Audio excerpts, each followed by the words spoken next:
नमस्कार और the deep dive में आपका स्वागत है। आज हम एक ऐसे सवाल पर बात करने वाले हैं जो सदियों से पूछा जा रहा है, लेकिन जिसके जवाब मतलब हर पीढ़ी के साथ बदल जाते हैं। सवाल है, एक पुरुष अपनी होने वाली पत्नी में आखिर चाहता क्या है? बहुत ही दिलचस्प सवाल है और हमारे पास इसका जवाब देने के लिए आज काफी कुछ है।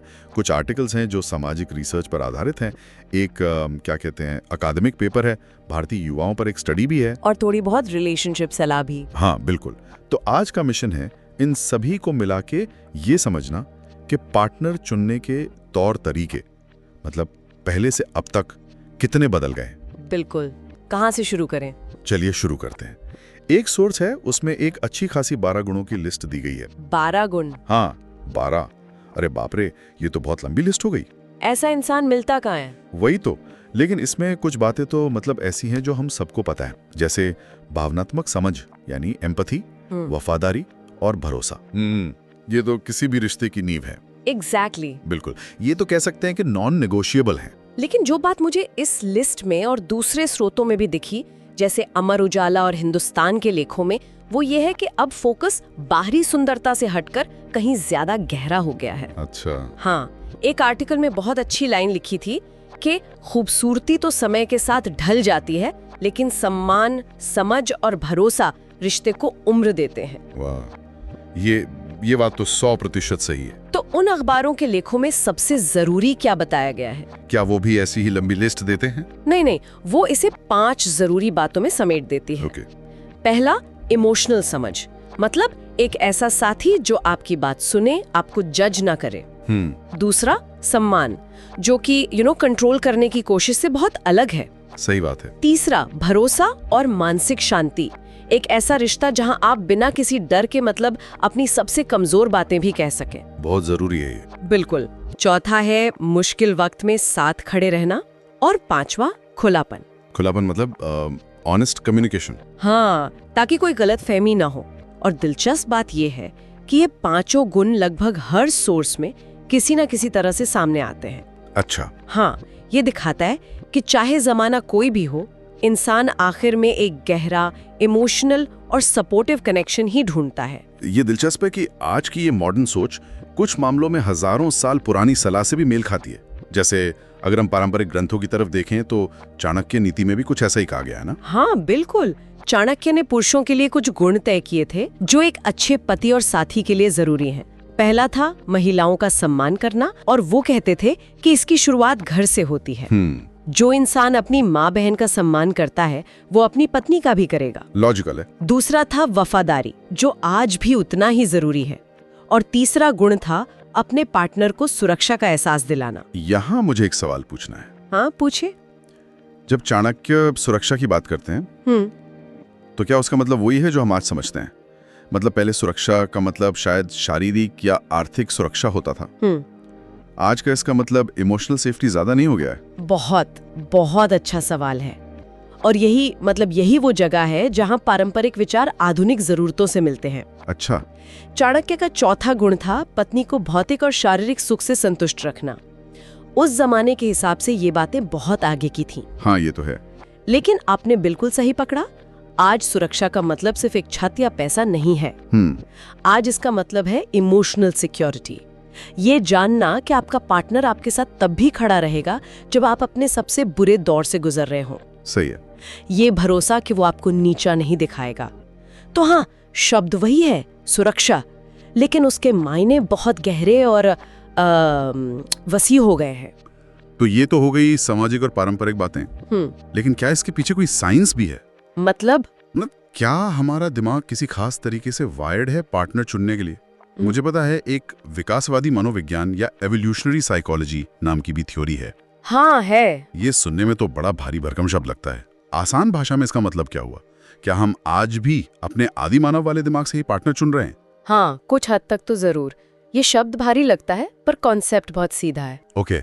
इसे ऐसे समझिए कि हमारे दिमाग का एक हिस्सा आज भी हजारों साल पुराने सर्वाइवल मोड में काम करता है। उस जमाने में जब जीवन बहुत कठिन था, तब पुरुषों का झुकाव स्वाभाविक रूप से युवा और स्वस्थ महिलाओं की ओर होता था, क्योंकि ये संकेत देता था कि वो स्वस्थ बच्चों को जन्म दे सकेंगी। अच्छा, वंश आगे बढ़ाने के लिए। एग्जैक्टली वहीं महिलाएं ऐसे पुरुषों को चुनती थीं जिनके पास संसाधन हो, ताकत हो, ताकि वो और उनके बच्चे सुरक्षित रह सकें। ये हमारे दिमाग का एक तरह का पुराना सॉफ्टवेयर है। लेकिन अब तो जमाना बदल गया है। अब सर्वाइवल उतना बड़ा मुद्दा नहीं है, कम से कम ज्यादातर समाजों में। बिल्कुल। तो क्या ये सॉफ्टवेयर भी अपडेट हो रहा है? बिल्कुल।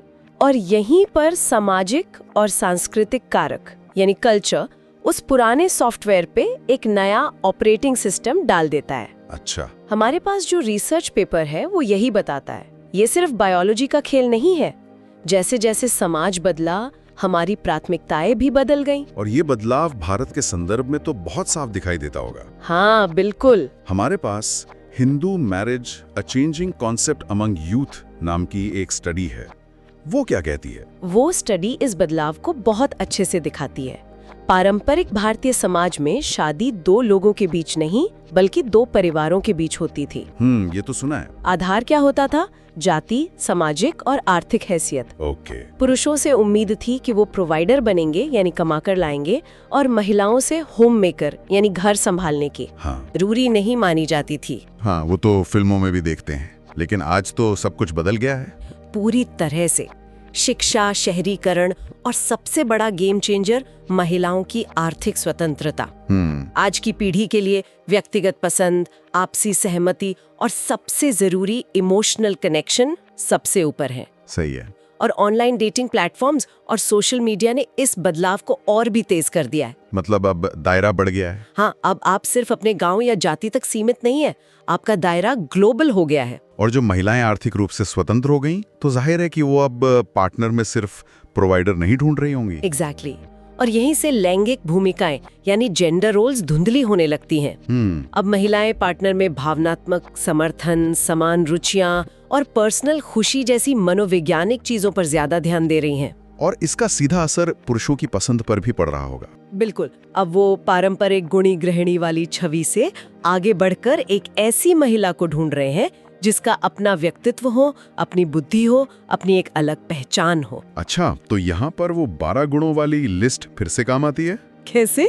उसी में व्यक्तिगत महत्वाकांक्षा और स्वतंत्रता वाला एक पॉइंट था। हाँ। तो आज का पुरुष एक ऐसी पार्टनर चाहता है जो खुद भी एम्बिशियस हो। हाँ, और ये एक बहुत बड़ा बदलाव है। वो एक ऐसी पार्टनर चाहता है जो उसे चुनौती दे सके, जिसके साथ वो बौद्धिक स्तर पर जुड़ सके, जिससे वो कुछ नया सीख सके। डालवॉयल का एक लेख है जो इस बात को बहुत अच्छे से समझाता है। अच्छा। वो कहता है कि पारंपरिक रूप से लड़कियां बंदिशों में और लड़के अपेक्षाओं के बोझ तले दबे होते थे। सही बात है। लड़की को संस्कारी होना था, लड़के को कमाओ। अब दोनों ही इन तयशुदा भूमिकाओं से आजादी चाहते हैं।